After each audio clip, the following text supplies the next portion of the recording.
Pode se sentar no seu lugar, amados, em nome de Senhor Jesus. Aleluia.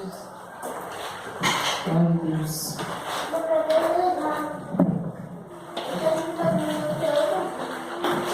Aleluia. Glória a Deus. Estende suas mãos em direção à minha vida, ao altar. E vamos fazer mais uma oração, clamando ao Senhor, amém?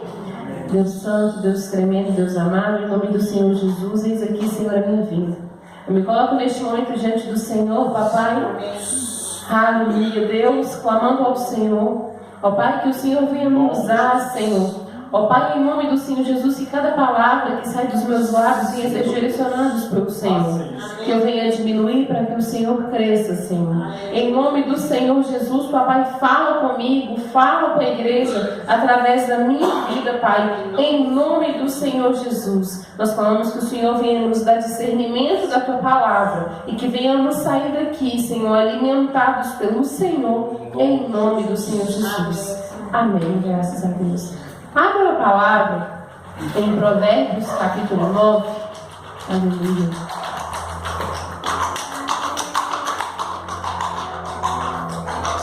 Provérbios capítulo 9, versículo de número 10. Aleluia, Deus, assim.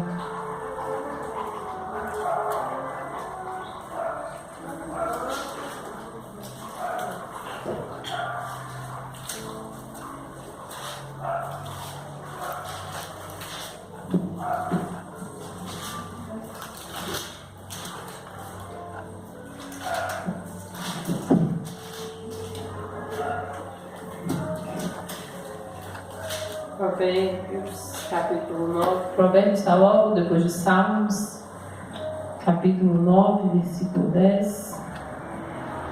Aleluia.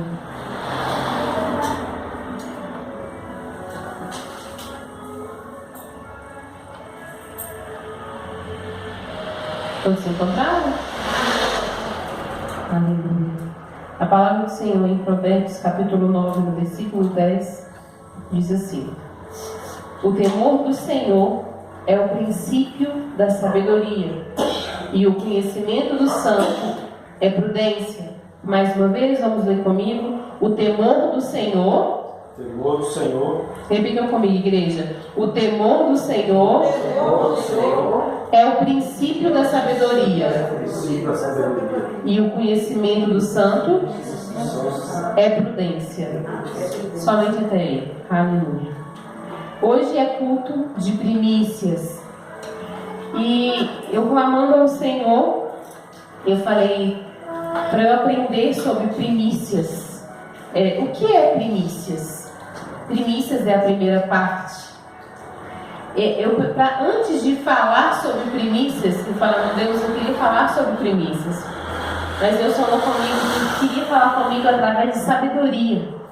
E foi, nossa, que interessante. E eu vi ali a vida de Salomão, que foi um rei sábio. E Deus colocou no meu coração que era primordial eu ter sabedoria, até mesmo para a gente tirar a primeira parte, para eu separar isso, separar a melhor parte, a primeira parte para o Senhor. Eu preciso ser sábio, porque se eu não for sábio eu não vou separar nada, eu não vou ter temor. E o que é o temor? Muitas das vezes a gente pensa que o temor, ele é ter medo. E eu fui pesquisar o que era o temor. E o significado era sentimento de respeito profundo ou de reverência. Então o temor não é medo, não é ter medo. Ele é um sentimento de respeito profundo ou de reverência. Então o temor a Deus é quando nós respeitamos profundamente a sua palavra e o reverenciamos. Aleluia. E atualmente o viver para Cristo, viver com Cristo, é o que fazemos hoje. Escolhemos viver com o Senhor. E muitas das vezes eu parei para analisar um pouco antes da gente começar a caminhar com o Senhor. Como era a nossa vida? O que fazíamos? Como fazíamos? Vivíamos uma vida às vezes inconsequente, Ou pensávamos de alguma forma também inconsequente, não, eu penso dessa forma, eu vou agir assim. Imagine você sem Cristo, antes de Cristo, se alguém falasse algo que te destratasse, que te desrespeitasse, como você agiria? Ou como você agiu no passado? Porém hoje, como somos nova criatura, nós pensamos antes de agir, porque nós buscamos do Senhor sabedoria, porque nós buscamos viver uma vida com Cristo, uma vida de obediência a Cristo, uma vida de temor, e é diferente hoje. Aleluia. E hoje mais cedo eu até perguntei ao meu esposo, qual que era a passagem que falava sobre o rei Salomão? Porque o rei Salomão, ele buscou do Senhor, ele teve um sonho certa vez. E no sonho, Deus perguntava para ele o que ele queria. E ele falava com Deus que ele queria sabedoria, ele queria conhecimento para julgar o povo. Porque Deus tinha colocado diante dele grande multidão, um grande povo para ele governar. E ele sendo ainda noivo, como ele faria? E ele pede o Senhor em sonhos. Eu vou até voltar lá. Ele pede o Senhor em sonhos. Ele fala assim: dá, pois, o teu servo o coração compreensivo para julgar teu povo, para que prudentemente discina entre o bem e o mal, pois quem poderia julgar a este grande povo? Essas palavras agradaram ao Senhor por haver Salomão pedido tal coisa. Disse-lhe Deus, isso em sonho: já que pediste esta coisa e não pediste longevidade, nem riquezas, nem morte de teus inimigos, mas pediste de entendimento para discernires o que é justo, eis que faço segundo as tuas palavras, dou-te coração sábio e inteligente. Olha para você ver, Salomão, ele podia ter pedido riquezas para o Senhor, ele podia ter pedido várias coisas para Deus, mas ele escolheu pedir sabedoria. E ele acordou e percebeu que aquilo era um sonho. Quem que acredita que Deus fala com a gente através de sonhos? Amém. Deus fala com a gente. Prova viva foi essa passagem, onde Salomão em sonhos falava com Deus. E ele fez um pedido para Deus em sonho. E no capítulo 1 no capítulo 3 de 1 Reis, a partir do versículo 16, vem contando a história de duas prostitutas. Eu vou ler aqui rapidamente. Não preciso de acompanhar, tá?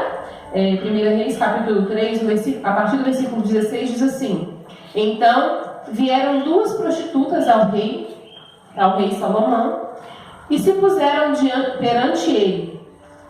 Disse-lhe uma das mulheres: ah, Senhor meu, eu e esta mulher moramos na mesma casa, onde dei à luz um filho. No terceiro dia, depois do meu parto, perdão, irmãs, também esta mulher teve um filho. Estávamos juntas, nenhuma outra pessoa se achava conosco na casa, somente nós ambas estávamos ali. De noite, morreu o filho desta mulher, porquanto se deitara sobre ele.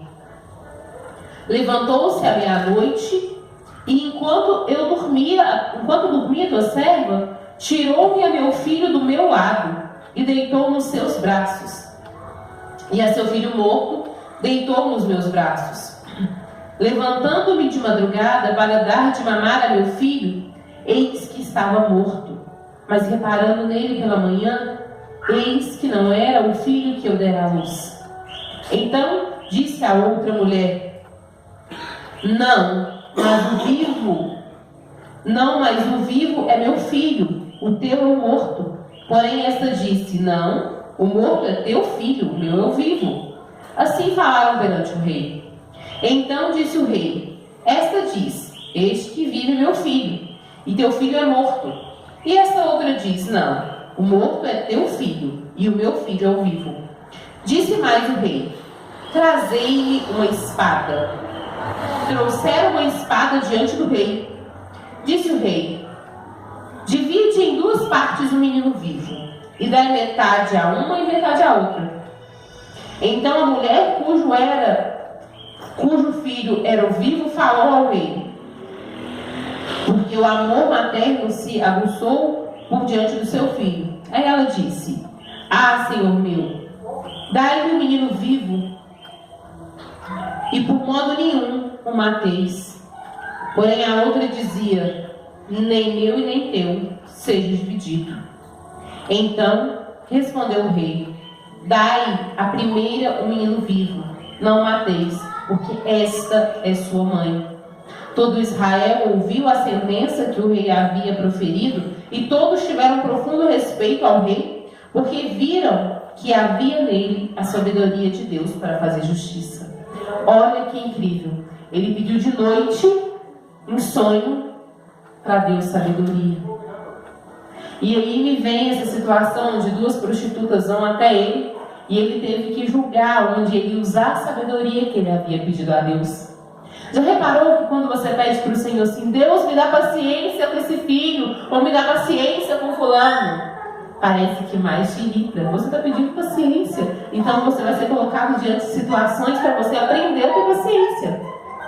Salomão pediu sabedoria e ele foi posto diante dele uma situação na qual ele deveria usar de sabedoria. Interessante essa palavra, porque vem trazendo sobre sabedoria. E o que é sabedoria? A sabedoria é característica do que ou quem demonstra sensatez, reflexão. O líder era a expressão da sabedoria. E muitas vezes é indicativo de uma pessoa instruída, que tem muito juízo, bom senso e se comporta com retidão. Olha que tremendo o significado de sabedoria. É uma pessoa que age com sensatez. Então nós devemos buscar isso do Senhor. Deus, ensina-me a viver e a tomar decisões mediante a sensatez do Senhor, a como eu devo me portar, a andar em retidão com o Senhor. E o que isso tem a ver com primícias? Se eu tiver sabedoria, eu vou saber separar a primeira parte. E aqui eu não quero falar da primeira parte só de vida financeira, não. Nem vem ao caso, porque muitos cultos, muitos lugares, o culto de primícias, eles tratam somente de dinheiro. Sendo que a palavra do Senhor fala que se buscarmos primeiro o reino e a sua justiça, todas as outras coisas me seriam acrescentadas. Então, se eu vivo para o Senhor e eu busco o reino e a vontade dele, eu não preciso de me preocupar com mais nada, porque tudo o Senhor supre minha vida. Ele vem suprindo tudo o que eu precisar, tudo o que a igreja precisar. Desde que eu ande em obediência à palavra do Senhor, desde que eu tenha temor ao Senhor, desde que eu ande em retidão ao Senhor. Feche seus olhos por um instante. Vamos fazer um retrospecto de quando éramos do mundo. Pense em uma situação na qual você precisou agir por impulso, alguém te irritou muito, alguém te tirou do sério. Traz lá na sua memória uma situação na qual você ficou muito chateado, frustrado com algo que fizeram a você. Qual foi a sua reação? Você consegue lembrar de quando alguém mentiu falando que você fez algo, ou que aconteceu alguma coisa que você não fez, que mentiu, que levantou um falso contra você? Qual o sentimento que você teve? Qual foi a reação que você teve? Eu acredito que foi de raiva, de ira, às vezes de xingar, de querer brigar. Pode abrir os seus olhos. E hoje, quando alguém se levanta, é da mesma forma que você tem agido? Você tem agido com ira, com raiva? Ou você tem agido buscando sabedoria do Senhor? E por que eu quero trazer isso? Porque nós temos que aprender a viver uma vida de retidão com o Senhor. Nós temos que aprender a dar o nosso melhor para o Senhor. Não somente a primeira parte, mas o nosso melhor. Nós temos que ser a nossa melhor versão para o Senhor. de buscar a vontade dele, de viver segundo a vontade dele e o querer dele, porque a vontade dele é boa, perfeita e agradável. E quando nós fazemos aquilo que é a vontade de Deus, não nos falta nada, irmã Edith. Não nos falta nada. Porque Deus, ele nos supre em todas as coisas. Porque nós vivemos, nós adoramos e vivemos para um Deus do impossível, um Deus do sobrenatural, um Deus que age, que trabalha por nós enquanto estamos dormindo. Olha que tremendo. Enquanto você dorme, Deus está trabalhando com você. Às vezes nós não escutamos Deus falar conosco, clamamos: Deus, faz algo para mim. Deus faz. E Deus está fazendo e não estamos vendo. Deus está operando e nós não estamos enxergando. Existe um momento que Deus, ele fica em silêncio. Você busca de Deus algo, mas ele fica em silêncio. Eu aprendi que quando ele está em silêncio é porque ele está trabalhando também. Eu volto aqui a um exemplo que eu já dei aqui uma vez, mas eu quero voltar nele. Um professor numa sala de aula. Hoje eu sou professora, eu estou aqui ensinando, eu estou aqui falando, mas amanhã eu vou passar uma prova para vocês. E nessa prova eu não vou responder. Enquanto eu estou dando a aula, vocês podem me perguntar o que quiserem, que eu vou tirar a sua dúvida. Mas no momento da prova, não. No momento da prova, eu tenho que entender, eu tenho que ver o seu conhecimento. Eu tenho que ver o seu conhecimento até onde você aprendeu, para eu dar continuidade no ensino, para que você vá em frente, porque Deus prova quem Ele quer aprovar. Se você está passando por uma prova, porque Deus quer te aprovar, porque senão Ele te reprovaria de cara e você nem passaria pela prova. Não é assim? Quando o aluno não faz nada, ele toma bomba. Ele não passa pelo problema. Não, o professor deixa de lado. É aquele aluno que está impossível na sala, o professor vai deixar ele de canto porque ele não quer nada. Eu estou ensinando, quem quer aprender, aprende. Quem não quer, então, ele vai deixar de lado. Mas aquele que ele está corrigindo: olha, você errou aqui, ó. Você poderia ter feito assim, você fez assado. Faz assim agora. Deus, ele faz isso com a gente. Você erra, você falha, ele fala: não. Aí ele te mostra que não é daquela forma que você deveria ter agido. Que se você agir de outra maneira, seria melhor para a sua vida. E todas as provas que nós temos passado, nós aprendemos com ela. Cada um aqui já viveu várias experiências, principalmente de provações, de lutas.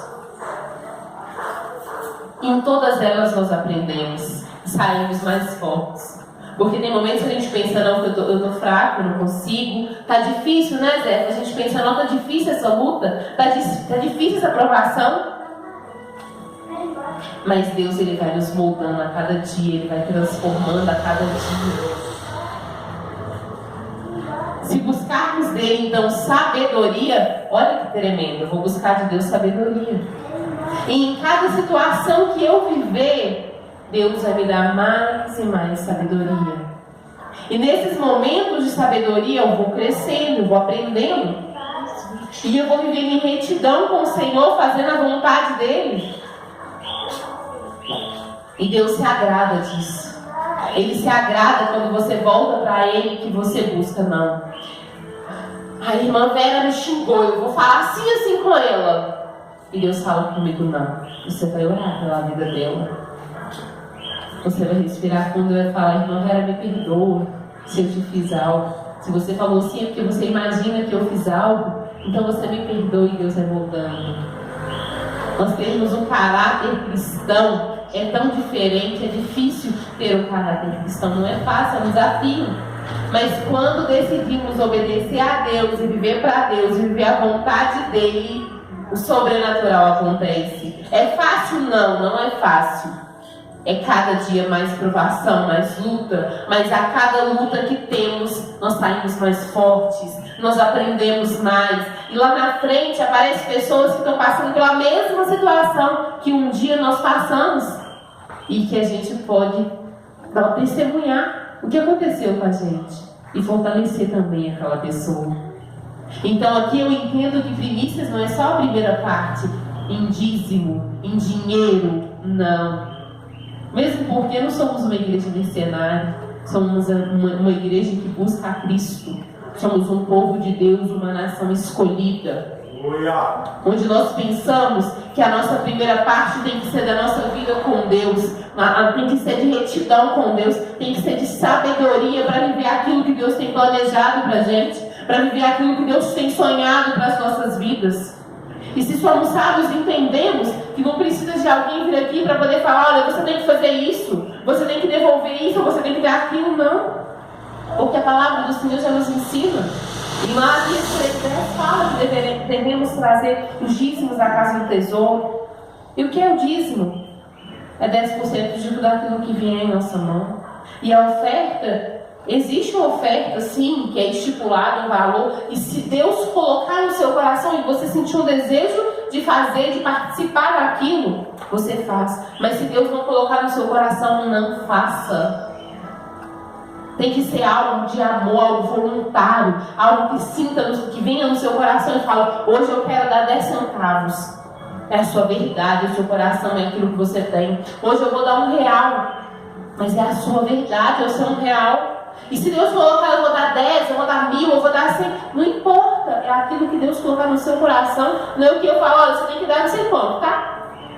Tem lugar que fala isso. Não, você tem que dar não sei quanto, tá? É isso que você tem que dar para... Não, gente. Existem campanhas que vão estipular um valor e que, se Deus colocar no coração, participe. Se Deus não colocar, não faça. Não pegue o envelope para levar para sua casa se você não vai fazer, porque você pode fazer uma maldição para a sua vida. É simplesmente se Deus colocar no seu coração. Mas voltando aqui, porque não é esse o foco dessa palavra hoje. Essa palavra hoje é temor ao Senhor. É o princípio de sabedoria. Então, se